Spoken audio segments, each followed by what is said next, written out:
Bon, Tesla aujourd'hui, tout le monde connaît. Son modèle Y a été la troisième voiture la plus vendue dans le monde en 2022, et en 2023, la marque a atteint presque 2 millions de ventes. Et en vrai, la croissance de Tesla est assez simple à remarquer. On croise des Tesla tous les jours, alors qu'il y a quelques années à peine, c'était d'une rareté déconcertante. Bref, aujourd'hui, on va voir comment en 2 décennies, Tesla est devenue l'entreprise automobile la plus cotée en bourse, la plus médiatisée, tout en étant celle qui a déjà fait changer son industrie à tout jamais. Bon, déjà commençons par le nom Tesla. Il vient de Nikola Tesla, inventeur de génie et reconnu pour ses travaux dans le domaine de l'électricité. Une belle référence à la vision des deux fondateurs Martin Eberhard et Mark Tarpenning, des voitures électriques, belles et embarquant un bon lot d'innovations. Ils fondent la société en 2003, mais la première voiture sort d'usine en 2008. Pourquoi et comment ont-ils réussi à survivre jusque-là? Déjà, il faut savoir que pour développer une voiture, il faut des centaines de millions, voire plusieurs milliards de dollars. Dans le cas de Tesla, on peut se dire que c'est encore pire, étant donné qu'ils veulent réintroduire les voitures électriques, qui, bien qu'elles soient connues depuis longtemps, n'ont jamais connu un franc succès, étant toujours ultra minoritaires dans le marché. Bref, du coup, assez simplement, comme beaucoup de startups, ils ont dû lever des fonds, et en 2004, ils récoltent 7,5 millions de dollars auprès de plusieurs investisseurs, dont le petit Elon Musk, qui venait de toucher le pactole avec la vente de PayPal, et qui a été l'investisseur principal avec 6,5 millions de dollars. Il devient par la suite rapidement le président du conseil d'administration, ce qui lui confère un peu plus de pouvoir dans l'entreprise. Il est possible que certains d'entre vous soient surpris d'apprendre qu'Elon Musk n'est pas vraiment le fondateur de Tesla. Et pour ceux qui se sont plongés davantage dans le sujet ou qui ont vu des vidéos comme celle de Villebrequin, cette information n'est peut-être pas nouvelle. Dans tous les cas, personne n'a vraiment tort ou raison. Bien qu'Elon Musk n'ait pas été là dès le tout début en 2003, il a été officiellement reconnu aux côtés de 2 autres personnes comme fondateur de Tesla, avec Tarpenning et Eberhard, en raison de leur implication assez tôt dans le projet, que ce soit en termes financiers ou techniques. Bref, grâce à Elon Musk, l'entreprise a réussi à attirer de nouveaux investisseurs et ils commencent à taffer sur leur premier modèle, la Tesla Roadster, une voiture de sport électrique. Je peux vous dire, dans les années 2000, ça en a choqué plus d'un. Par ailleurs, cette orientation paraît un peu étrange quand on sait qu'Elon Musk, lui ce qu'il veut faire, c'est plutôt des modèles génériques destinés à une large partie de la population. Cependant, c'est totalement en accord avec son post sur le site de Tesla en 2006, The Secret Tesla Motors Master Plan.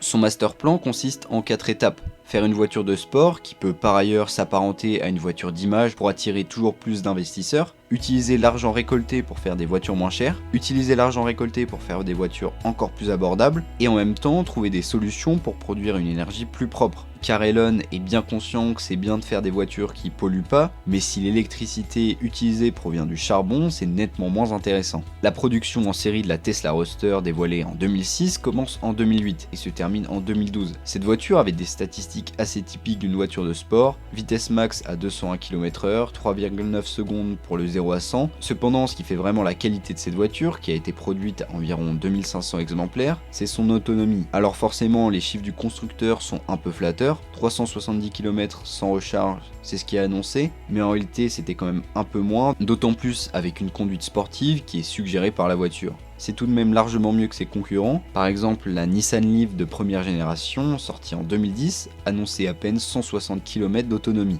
Par ailleurs, cette Tesla Roadster est basée sur la Lotus Elise, ça a permis de réduire les coûts de recherche et de développement et de pouvoir proposer une voiture plus rapidement sur le marché.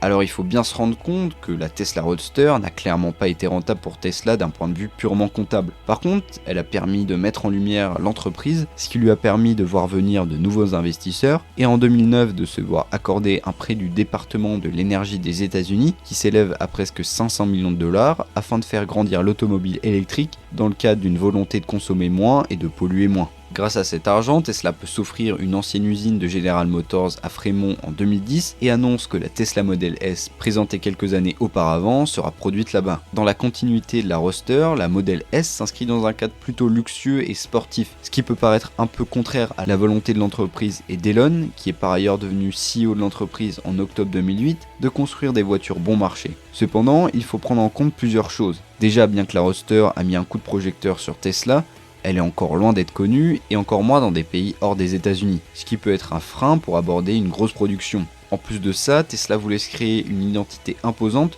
tout en consolidant sa réputation.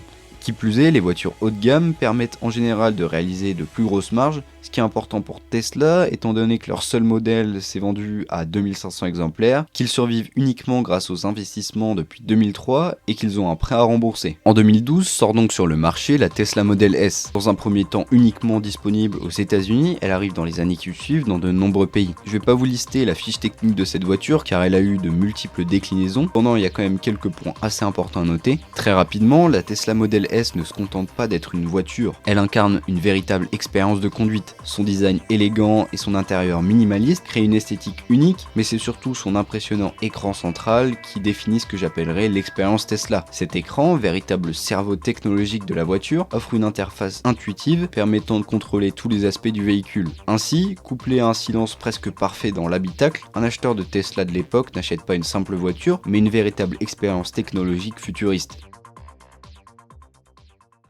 Avec la sortie de la Model S viennent plusieurs annonces importantes. Déjà un truc qui va permettre à Tesla de grappiller de plus en plus de parts de marché, ce sont ses superchargeurs. Avec les batteries qui sont de plus en plus grosses en termes de stockage, les charges deviennent de plus en plus longues sur les bornes classiques. Plusieurs heures à attendre pour un plein, c'est plutôt un gros inconvénient pour l'industrie automobile électrique. Cependant, les superchargeurs promis par Musk permettent de réduire ces temps à une quarantaine de minutes pour les grosses batteries, une avancée monumentale pour les voitures électriques, se fiant de plus en plus à leur collecte thermique en termes d'autonomie et de recharge. On peut aussi voir l'évolution des superchargeurs dans le monde qui reflète bien la volonté de s'implanter partout.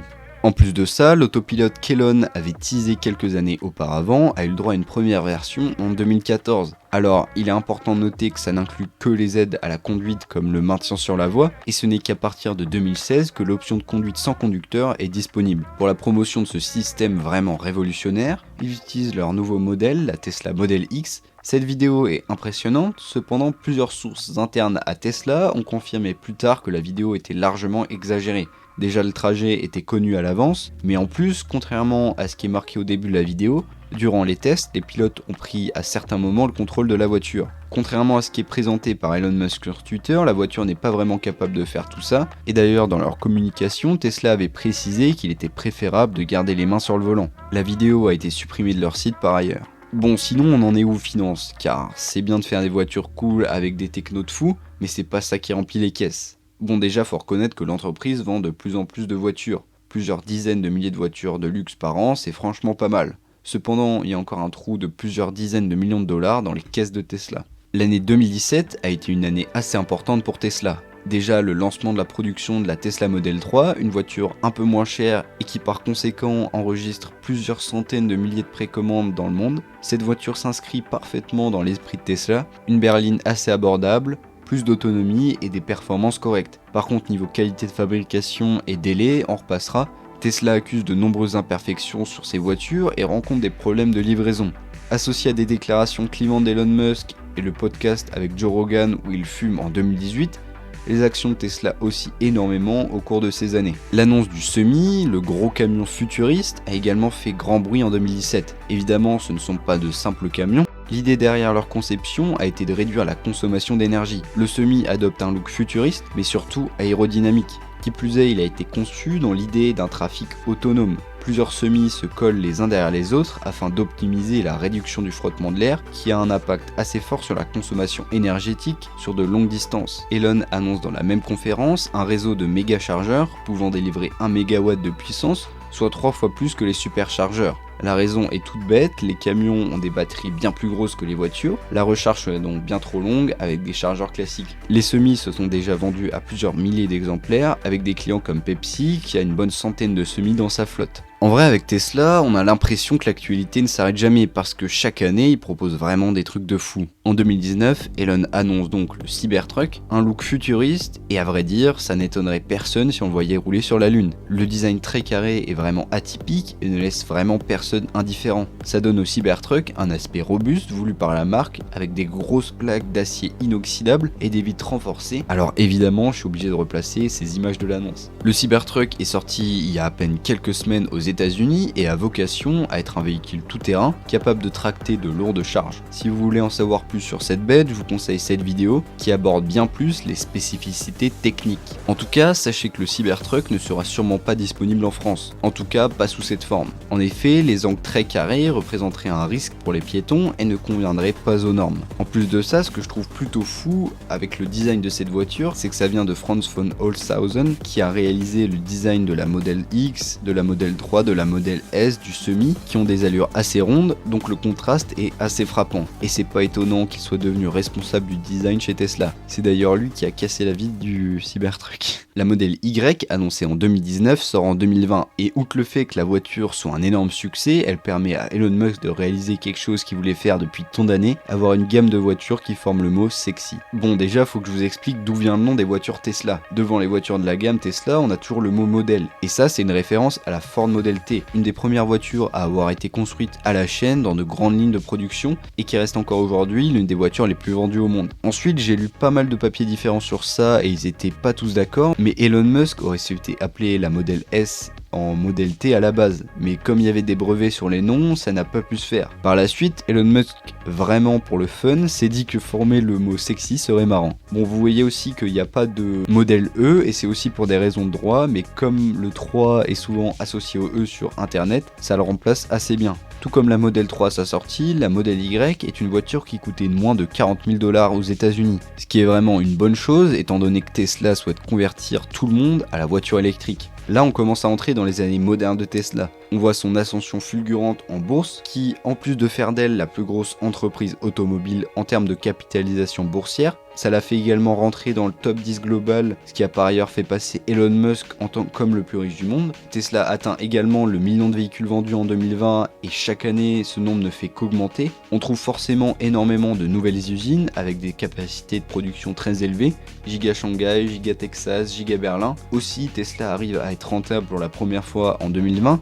même si c'est grâce à un truc que je trouve un peu con que sont les crédits CO2. En gros, aux États-Unis et dans d'autres pays, les entreprises ne doivent pas dépasser un certain nombre de CO2 émis. Et comme Tesla est considéré comme zéro émission, étant donné qu'ils produisent des véhicules électriques, elle peut vendre à d'autres entreprises qui, elles, ont trop d'émissions de CO2, la part d'émissions qu'elles ne consomment pas. Ce qui permet à Tesla de rentrer quelques milliards de dollars par an en plus. Un autre point, mais qui cette fois-ci ne concerne pas directement les voitures, c'est tout ce qui est énergie. En effet, Tesla s'est investi dans la production d'énergie, notamment avec l'énergie solaire et le photovoltaïque, mais également le stockage de l'énergie, car c'est un des vrais enjeux avec la production des énergies renouvelables. Par ailleurs, le pôle énergie de chez Tesla pourrait devenir le plus dominant dans les prochaines années, étant donné les nombreux investissements qu'ils font dans ce domaine. Évidemment, la mission de Tesla n'est pas encore remplie. Leurs voitures les plus abordables se trouvent autour des 37 000 € en France, ce qui n'est pas vraiment une somme que tout le monde peut se permettre de sortir.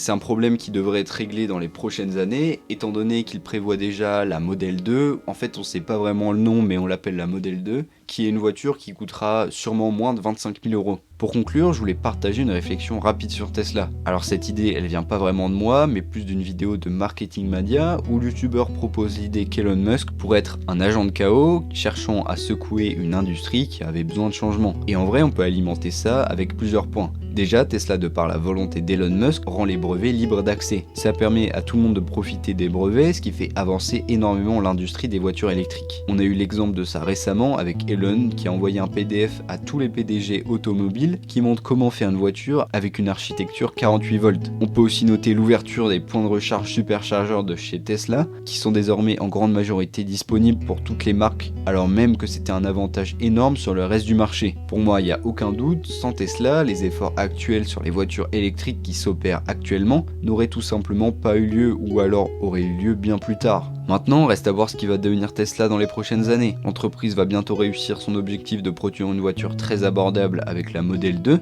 Cependant, elle devra toujours faire face à des défis importants, notamment la qualité de fabrication qui laisse parfois à désirer, mais aussi son approvisionnement en métaux et en terres rares, d'autant plus avec la décision très récente de la Chine de bloquer l'exportation de technologies liées aux terres rares. En tout cas, Tesla devra surmonter de nombreux défis, et bien que je vois l'entreprise réussir ces prochaines années, le futur est incertain, donc on verra bien ce que l'avenir nous réserve. C'est déjà la fin de la vidéo, si vous l'avez aimé, n'hésitez pas à vous abonner. Aussi, je sais qu'il y a plein de trucs dont je n'ai pas parlé dans cette vidéo, mais je pense qu'une vidéo de 30 minutes aurait été vraiment moins intéressante. Bref, bisous, abonnez-vous, à la prochaine.